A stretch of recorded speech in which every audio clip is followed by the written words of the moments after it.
Assalamualaikum warahmatullahi wabarakatuh. Perkenalkan, nama saya Pina Dewianti dengan NIM 2022-1510181 dari Prodi PGSD Universitas Kuningan. Dan membuat video ini untuk menuntaskan tugas akhir dari strategi pembelajaran. Nah, dari kesempatan video ini saya ingin menjelaskan salah satu metode pembelajaran yang bisa diterapkan di kelas, yaitu metode debat disertai dengan simulasi.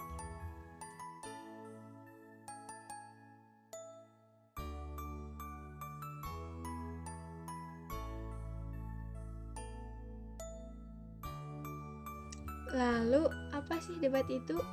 Pengertian debat itu sendiri adalah suatu kegiatan argumentasi antara dua belah pihak atau lebih baik secara perorangan, secara kelompok dalam mendiskusikan, memutuskan suatu masalah dan perbedaan, atau dua orang juga bisa dikatakan sebagai suatu pertukaran pikiran yang dilakukan oleh orang-orang yang memiliki pandangan berlawanan atau berbeda. Jadi, untuk menerapkan metode pembelajaran ini awalnya harus dibentuk dalam dua kelompok, yaitu ada yang pro, ada juga yang kontra. Kalau yang pro itu setuju dengan permasalahan, dan yang kontra itu berarti menetap atau tidak setuju dengan permasalahan yang akan dikaji. Kedua kelompok ini saling berhadapan dan saling beradu argumentasi untuk menyampaikan dan meyakinkan kepada lawan bicara bahwa pendapat mereka itu benar.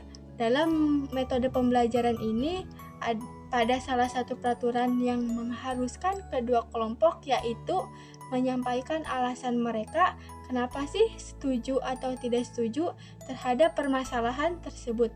Jadi tidak semata-mata hanya bilang saya setuju, tidak setuju, bukan seperti itu. Tapi seharusnya saya setuju bla bla bla atau saya tidak setuju karena bla bla bla. Jadi harus disertai dengan alasan.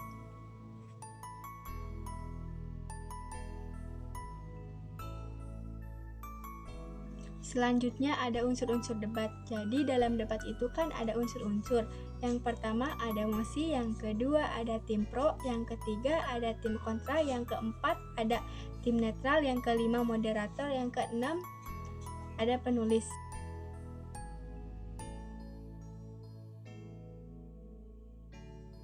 Selanjutnya, tujuan debat memiliki tujuan sebagai berikut. Yang ke-1, melatih mental atau keberanian mengemukakan pendapat terhadap umum. Yang kedua, melatih mematahkan pendapat dari lawan debat. Yang ketiga, meningkatkan kemampuan dan merespons suatu masalah. Yang keempat, melatih untuk bersikap kritis terhadap semua materi yang akan diperdebatkan. Yang terakhir, memanfaatkan pemahaman konsep dari materi yang akan diperdebatkan.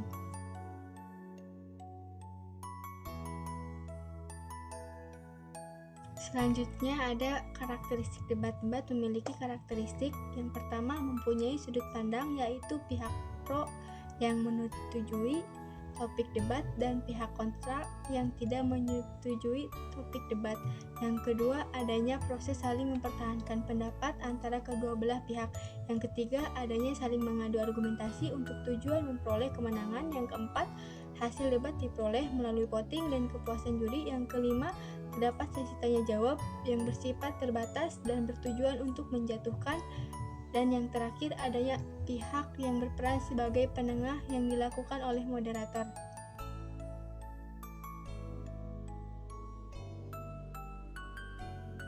Dan yang terakhir ada struktur debat. Debat memiliki 4 struktur, yaitu pengenalan, penyampaian argumentasi, debat, dan kesimpulan. Yang pertama yaitu pengenalan, seperti mengenalkan anggota-anggotanya masing-masing, baik itu dari tim pro maupun dari tim kontra.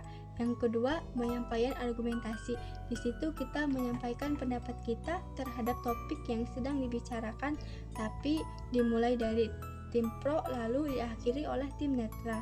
Yang ketiga ada debat, yaitu debat di sini memberikan komentar terhadap argumentasi yang lainnya. Dan yang terakhir itu ada kesimpulan. Dari kesimpulan ini, masing-masing tim itu memberikan ungkapan penutup terhadap pernyataan topik sesuai dengan posisinya.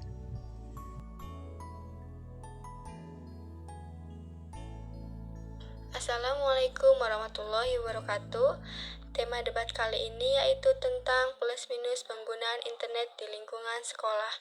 Telah ada bersama kita dua kelompok yang akan berdebat. Di sebelah sisi kanan ibu ada tim afirmasi dan di sebelah sisi kiri ibu ada tim oposisi. Tanpa membuang waktu lagi, mari kita simak materi yang akan diperdebatkan. Kali ini dari kedua tim mengenai plus minus penggunaan internet di lingkungan sekolah. Waktunya 2 menit dimulai dari sekarang. Kepada tim afirmasi, Ibu persilahkan. Menurut saya, internet adalah jendela dunia. Semua ilmu pengetahuan ada di dalamnya. Tetapi tidak seharusnya internet dibatasi, terutama bila banyak manfaatnya. Internet memang banyak manfaatnya, tapi banyak juga sih negatifnya, seperti membuang-buang waktu untuk hal yang tidak penting seperti browsing di sosial media. Saya setuju, memang ada sisi negatif, tapi itu bukan salah internetnya. Lebih ke arah pengendalian diri agar tidak browsing ke hal-hal yang negatif. Ya, tapi hal itu susah dikendalikan karena pada zaman saat ini banyak sosial media yang sangat pandai melakukan promosi sehingga membuat kita lupa akan manfaat sesungguhnya dari internet. Luar biasa. Kita berikan tepuk tangan ya untuk kedua tim. Jadi dapat disimpulkan bahwa internet memang memberikan dampak positif dan negatif. Meski demikian, apa akan kita dapat dari internet tergantung dari diri kita menggunakannya. Assalamualaikum warahmatullahi wabarakatuh.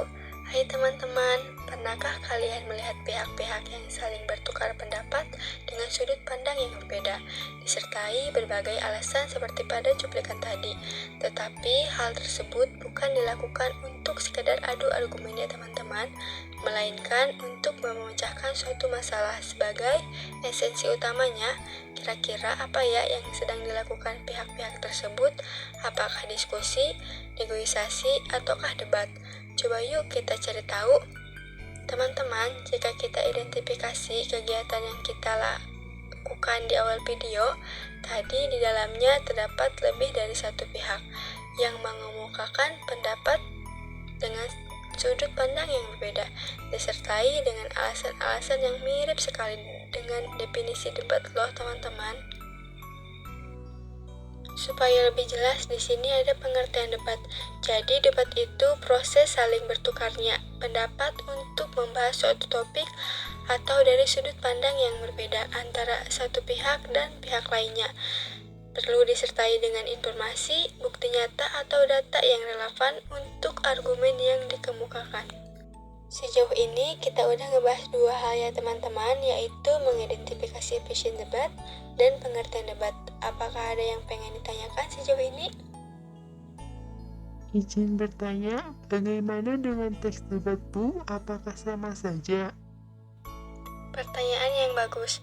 Demikian, teks debat adalah bentuk lisan dan dapat disimak, bahkan disaksikan. Dengan demikian, pengertian teks debat memuat bahasa suatu topik atau isu dari sudut pandang yang berbeda. Nah, bagaimana teman-teman? Apakah jelas? Supaya lebih jelasnya lagi, Ibu jelaskan secara singkat ya. Jadi, debat itu proses saling bertukar pendapat untuk membahas suatu topik atau isu dari sudut pandang yang berbeda. Sedangkan teks debat yaitu teks yang memuat bahasan suatu topik atau isu dari suatu pandang yang berbeda. Nah, sekarang sudah jelas ya, teman-teman, apa yang dimaksud dengan debat. Jadi, kamu mau masuk tim yang mana nih? Pro atau kontra?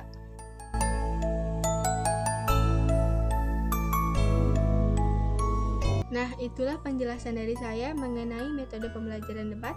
Mudah-mudahan bisa mengerti dan bisa dipahami yang saya jelaskan. Terima kasih dan mohon maaf apabila ada salah kata. Wabillahi taufiq wal hidayah. Wassalamualaikum warahmatullahi wabarakatuh.